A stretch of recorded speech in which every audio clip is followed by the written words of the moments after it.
예, 안녕하십니까. 제1대 성형외과 의사의 초대 회장을 맡은 고인창입니다. 제2대 대한성형외과 의사회 회장을 맡은 조혜석입니다. 3대 회장을 한 한형일입니다.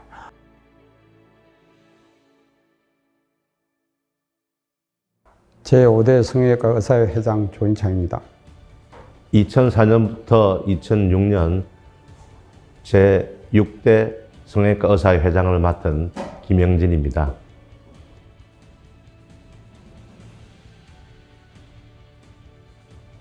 팔대 성형외과 의사회 회장을 맡은 황영중입니다. 네, 안녕하십니까. 저 9대 성형외과 의사 회장을 했던 조성필입니다. 네, 10대 여사회 회장 이상목입니다.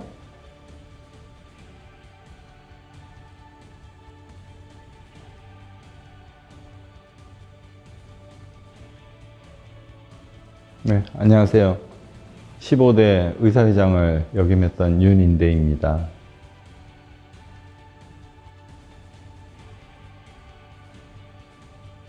서울 시내, 특히 서울 시내에 성형외과가 많이 있었는데, 다시 말하면 비전문 의사가 많았었고, 의사가 아닌 나쁜 말로 말하면 돌팔이들도 많았었고요. 그래서 일반 사람들한테 성형외과 의사가 좀 부정적인 면으로 많이 비춰졌고, 매스컴에서도 성형수술의 부작용이나 후유증이 생겼을 경우 마치 성형외과 의사의 잘못인 것처럼 그렇게 홍보가 되니까 자꾸 성형외과 의사에 대한 인식이 나빠지고, 그래서 성형외과 의사의 모습이라고 그럴까? 본래 성형외과 의사가 어떻게 만들어지는지, 또 성형외과 의사가 하는 일이 뭔지, 그런 거를 이렇게 일반 사람들한테 제대로 알려주는 그런 매체가 되고 싶어서 만들었고, 또 다른 하나는 이 성형외과 의사들이 이제 나가서 개업을 하다 보면 이게 환자를 보는 거에 집중하다 보니까 조금 책을 멀리하게 되는 그런 경향이 있어서 개업을 조금 오래 했던 사람들은 책을 좀 멀리하다 보니까 그 본질에서 좀 벗어나는 이런 일도 생기고, 그래서 우리 자체로는 재교육도 하고 또 외부적으로는 성형외과를 제대로 알리고 싶고, 그런 분위기가 전문 의사들한테서 그렇게 분위기가 저절로 형성이 돼서, 그래서 모여서 이렇게 만들자 하고 함께 만드는 겁니다. 그 당시에는 주로 이제 그 성형외과 개원가가 비전문의들의 그런 수가 많았어요. 그래서 이제 전문의들이 우리가 이제 성형외과 고유의 어떤 역할을 좀 하자는 그런 취지가 있었죠. 개운이 협의를 만들게 된 동기는 제일 첫 번에 여러 가지 그 개원가에서 너무 광고가 엉망이었고, 이것을 정립을 해가지고 어떻게 하면은 깨끗한 성형외과가 될 수 있도록 하나의 밑받침이 되도록 하는데 가장 큰 중점이었습니다. 그래서 그 당시에 제가 대한의사협회 간부로 있어가지고 복지부하고 상의를 해서 개운이 협의회를 이렇게 만들어라. 그래서 법도 우리가 그 광고 법도 만들자. 그렇게 하는 과정에서 이렇게 해서 오늘날 우리 성형외과가 정말 깨끗한 개운이 협의회가 된 것으로 저는 생각하고 있습니다. 처음에는 성형외과 우리 전문 의사들도 전원이 다 같이 이렇게 호응을 해준 게 아니고, 그런 생각을 가지고 있는 좀 소수의 의사들이 주축이 돼서, 다시 말하면 좀 이제 그 성형외과에 그때 당시 개업하고 있는 사람들 중에 좀 원로들이 모여서 분위기가 이러면 안 되지 않느냐 해가지고서 이걸 만들어가지고 우리 전문 의사들을 이제 흡수하기 시작했는데, 뭐 참여를 안 하는 사람은 안 하는 사람대로 관심을 갖게 하기 위해서 우리끼리 이렇게 세미나 같은 것도 열고 이 서브젝트를 정해서 그거에 대해서 리뷰하고 발표를 하고 각자 케이스들 가지고 나와서 발표도 하고 하다 보니까 차츰차츰 젊은 의사들도 호응하게 되고 그렇게 좀 더 튼튼한 모임이 됐습니다. 예. 그래서 우리 개업하고 있는 성형외과 의사들의 자체 뭐 재교육이라고 그럴까? 그런 의미에서 그런 세미나 같은 걸 만들고 하는 것이 그게 지금까지 발전이 돼서 크게 됐지 않습니까? 그게 제일 보람 있는 것 같습니다. 예. 제가 처음 만들었을 때 취임사에 한 얘기가 우리가 성형외과 의사회가 우리나라 세계 최고가 되자 이렇게 얘기를 했습니다. 그런데 사실 그 당시에는 사실 요원한 얘기였죠. 왜냐하면 우리 모든 의학 수준이 영어로 되어 있는 거였기 때문에 그 영어로 되어 있는 것은 그 세부의학에는 맞는데 우리 동양의학에는 맞지 않는 거였습니다. 그래서 우리가 배우는 것이 다 일본으로 가가지고 일본 의사들한테 배운 것들이 상당히 많았어요. 그런데 우리 자체 내에서 굉장히 실력이 낙후되어 있기 때문에 우리가 열심히 해야 되겠다. 그러면은 연구회라든지 학회를 더 열심히 하는 수밖에 없다. 이렇게 생각을 했습니다. 그래서 제일 처음 눈성형연구회를 시작을 해서 코성형연구회, 또 유방성형연구회, 아간면연구회 등 여러 가지 연구회를 각종 만들기 시작해가지고 우리 한 달에 한 번씩 모임을 갖고 굉장히 열심히 공부를 했습니다. 그래서 사실 지금은 많은 일본 사람들이 오히려 우리한테 배우러 올 정도로, 그리고 중국이나 또 대만이나 싱가포르나 이런 사람들이 일본을 가지 않고 우리한테 오는 것이 상당히 격세지감이 있습니다. 그렇게 많은 사람들이 우리를 인정해주고 이제 그러는 때 오게 된 것이 여러 가지 큰 학회의 노력도 있었지만은 또 우리 연구회의 노력을 무시할 수 없는 게 아주 자주 많이 모이고 굉장히 열심히 연구를 했기 때문에 지금 그렇게 많이 발전했다고 생각합니다. 성형외과 의사화의 세계화를 노력하겠다는 얘기가 있었어요. 그래서 뭐 그때부터 아마 그 해외 환자 유치뿐만이 아니라 우리 미용 성형 분야에 있어서 저희 성형외과 의사 전문의들의 실력이 굉장히 많이 일취월장을 했기 때문에 뭐 저도 마찬가지였겠지만 하여튼 중국이나 지금 하여튼 동남아권에서 해외 환자들 유치에 많은 실적이 있었던 거는 사실이고요. 그것만이 기억나네요. 뭐 딴 거 저도 중국 꽤 출장 좀 많이 다녔었고, 아마 요새는 조금 덜하긴 합니다만은 뭐 요새는 하여튼 뭐 나라가 조금 바뀌었다고는 하는데 아직까지도 하여튼 해외 환자 유치에는 저희 성형외과가 굉장히 큰 일조를 하고 있다고 생각합니다.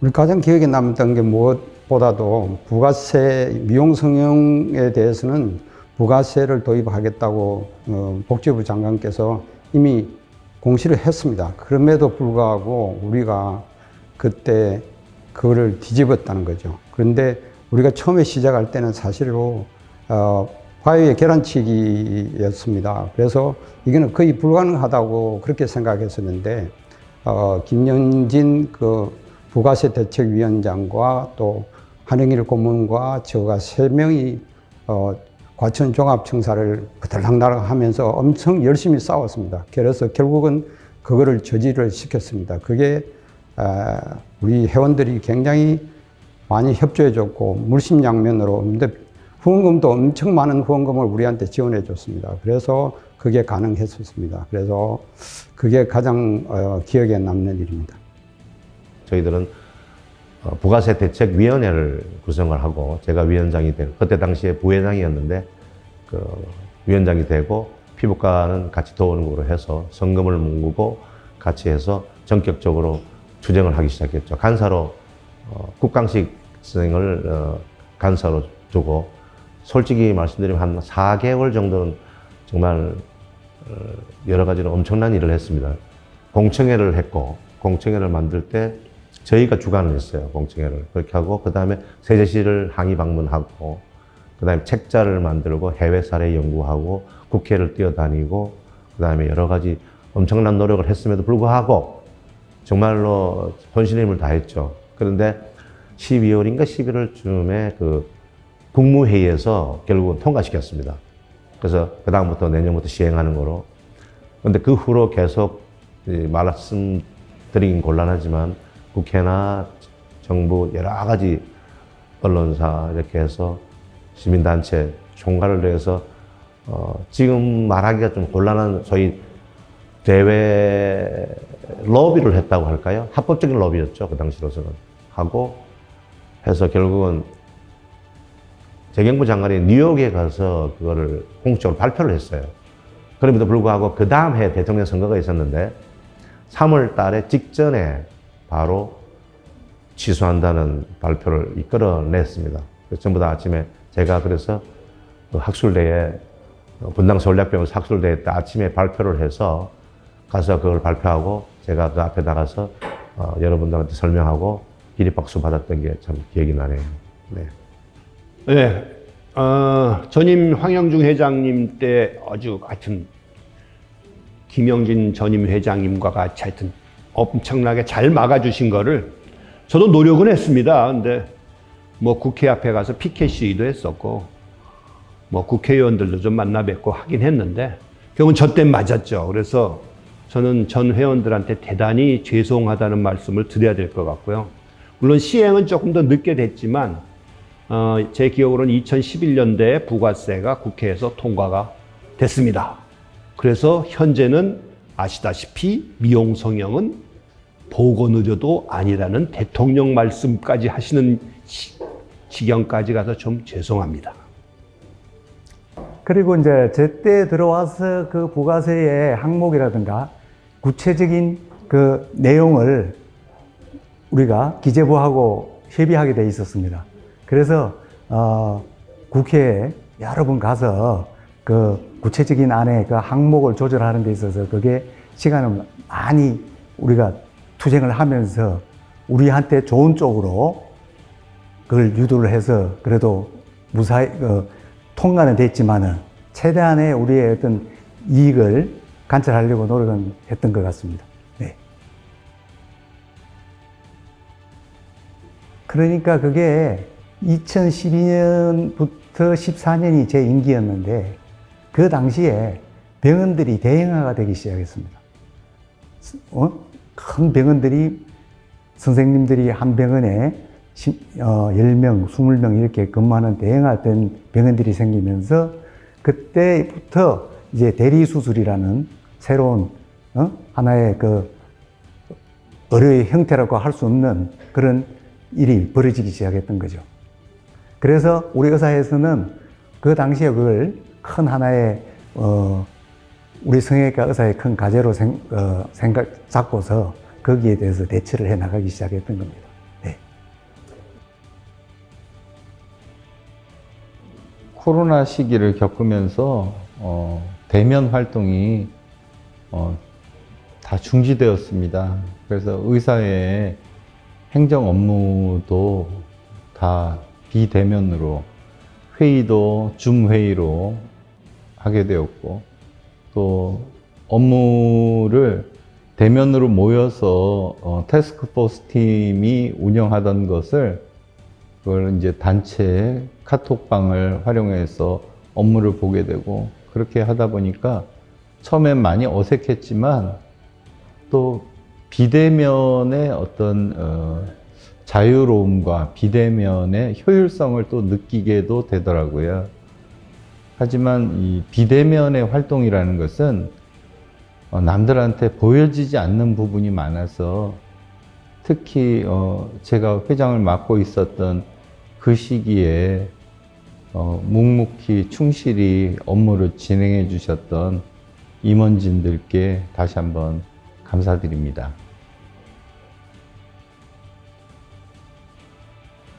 의사의 역할은 기본적으로 우리 회원들의 친목과 권익을 도모하고 하는 것이 기본인데 의사협의 역할이 그 외에 꼭 해야 되는 것은 우리 회원들을 제대로 갈 수 있는 그 길을 마련해 준다는 것이 굉장히 중요합니다. 그런데 성형외과라는 것이 의학 분야에서도 좀 특이해 가지고 사회적으로 잘못하게 되면 경시받을 수도 있고 회화적으로도 또 많이 입에 오르내리고 그렇게 할 수 있는데 우리가 환자들을 위해서 정말 진실하게 할 수 있느냐, 그거를 길잡이를 해주는 역할과, 그리고 아까 말씀드린 대로 우리가 열심히 공부해야 된다는 거, 그런 분위기를 조성하는 게 가장 중요한 거라고 생각합니다.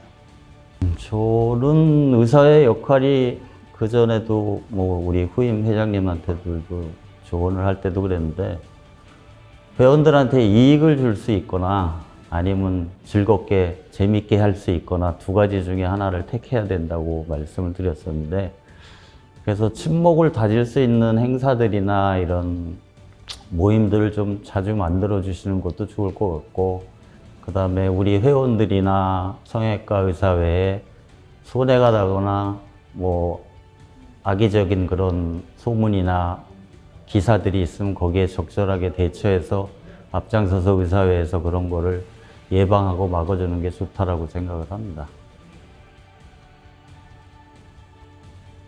이상적인 성형외과 의사상은 우리 또 이상적인 의사상하고 다 같은 얘기죠. 자기 업무에 충실하고 연구하고 서로 화합해서 통합을 이루는 것, 나아가서 우리 국민 건강에 이바지하는 게 우리의 그 의사의 사명이라고 생각합니다.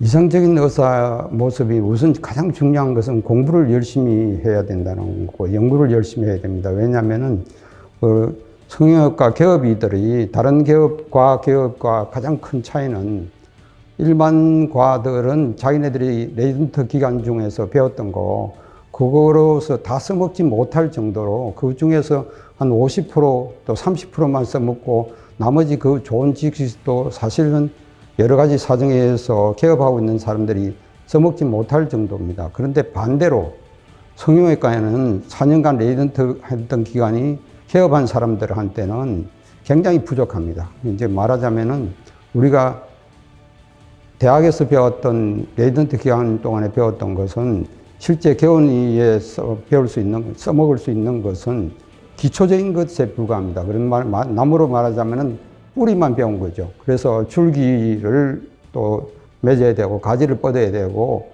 또 꽃을 피워야 되고, 그 열매를 맺어야 되고, 이런 것은 제대로 사실 못 배운 상태에서 시작하는 거나 마찬가지예요. 그래서 우리는 굉장히 열심히 공부를 해야 된다는 거죠. 그래서 공부를 열심히 해야 되는 것이 가장 중요하고, 그 다음에 두 번째 중요한 것은 우리가 환자들을 위해서 좀 진실하고 여러 가지 이제 물질적이나 이런 데 유혹을 받지 말고 어디까지나 진실하게 나가서 환자들을 자기 가족처럼 그렇게 아끼고 어떤 수술을 어떻게 적용할까 이런 데 대해서 냉정하게 판단해야 된다는 거, 그게 가장 중요한 의사상이라고 생각합니다. 성형외과 의사의 뭐 좋은 모습은 뭐 특별한 건 없을 것 같고요. 그냥 의사 자체로만 따진다 그러면은 일반적으로 국민들은 뭐 히포크라테스 선서 얘기하고 굉장히 사회적으로 강력한 좀 더 높은 도덕성하고 책무를 요구를 하는데, 이게 어느 직업이나 마찬가지로 먹고 살아야 되는 목구멍이 포도청인 그런 현실이 있기 때문에, 그런 삶을 살면서 우리 자녀들, 내 자식들한테 나중에 떳떳하게 사는 그런 의사가 됐으면 좋겠어요. 어려운데요. 뭐 저희도 하나의 뭐 직업인이고, 의사이기 전에 직업인이기 때문에, 뭐 의사는 저는 항상 그렇게 생각했어요. 성실하면 된다. 뭐 요새 자꾸 의대 뭐 너무 머리 좋으신 분 들어가는 것 같은데, 그거보다는 하여튼 자기 일에 맡은 바 임무를 충실히 잘 수행하고 자기 걸 잘하는 사람이 뭐 하여튼, 그래서 저는 뭐 뛰어난 전후회보다는 성실함이 의사의 기본이 아닌가 생각을 합니다. 이상적인 성형외과는요, 첫 번째는 실력입니다. 아무리 친절하고 아무리 분위기가 좋아도 화려해 보여도 실력이 없으면 환자한테 만족을 주는 데는 한계가 있습니다. 두 번째는 환자에 대한 겸손함입니다. 그 겸손함은 환자를 이해해야 하는 것입니다. 환자에 대한 이해는 환자가 어떻게 나에게까지 오게 되었는지에 대한 과정도 충분히 이해해야 되지만 아주 세심한 부분까지도 볼 필요가 있습니다. 우리 처음 시작하는 때에 비해서 지금 후배들이 너무너무 잘하고 있습니다. 그리고 제가 만들었던 그 때에 비해서 훨씬 규모도 커지고 더 알차고 그래서 이거보다 더 어떻게 해달라고 지금 후배들한테 요구할 만한 일이 없습니다. 저희들 때보다 너무너무 잘하고 있어서요. 오히려 칭찬해주고 싶고 그렇습니다. 네. 우리 지금 현재 그 후배 우리 성형외과 의사들한테 부탁하고 싶은 것은 지금 이제 100세 시대가 옵니다. 그래서 우리가 이제 그 70대, 80대까지 어떻게 성형외과 의사로서의 활동을 할 건가 미리 생각을 하고 미리 대비하는 것이 좋은 일이라고 생각합니다. 성형외과 하면은 일반적으로 모두 개원이 잘 되고 메이크 모니를 잘 하는 걸로 생각하고 있는데 성형외과 참으로 어려운 과입니다. 그래서 환자를 볼 때 또는 손님이라고도 하고 환자를 본다 할 때 어떻게 하면 자기 마음을 깨끗하게 하고 환자를 위해서 하는데 여러분들도 모두 노력을 했으면 좋겠다. 뭐 후배 의사분들한테 할 얘기는 특별히 많지 않고요. 세태가 지금 너무 많이 변하고 뭐 디지털 세대에서 또 뭐 AI까지 가는 그런 세대이기 때문에 저희 때 10년에 변하던 게 1, 2년 사이에 변하기 때문에 거기에 잘 맞춰서 적응을 잘 해나가시기를 부탁을 드리고요. 아까도 말씀드린 대로 다 끝나고 나서 내 자식들한테 아빠는 이렇게 살았다, 엄마는 이렇게 살았다라고 얘기할 때 창피하지 않은, 부끄럽지 않은 그런 엄마 아빠가 됐으면 좋겠습니다. 그러니까 최소한의 우리의 의료 윤리를 지키면서 우리 여러 후배 선생님들이 자기 지금 진료 행위를 영위해 나가는 게 중요하지 않을까 이렇게 생각하고 있습니다. 성형외과를 선택한 후배들한테 저는 자긍심과 용기를 드리고 싶습니다. 성형외과를 선택한 것은 아마도 인생에서 가장 좋은 선택이 될 것입니다. 저 역시 성형외과 의사로서 만족감을 느끼면서 살고 있거든요. 근데 우리가 만족을 느끼기 위해서는 나의 열정을 버리지 말아야 하고 나의 어떤 욕심을 많이 줄여야 합니다. 그렇게 살다 보면 성형외과를 선택한 거에 대해서 큰 만족을 얻게 될 거라고 저는 확신합니다. 감사합니다. 성형외과 의사의 최고 30년 파이팅!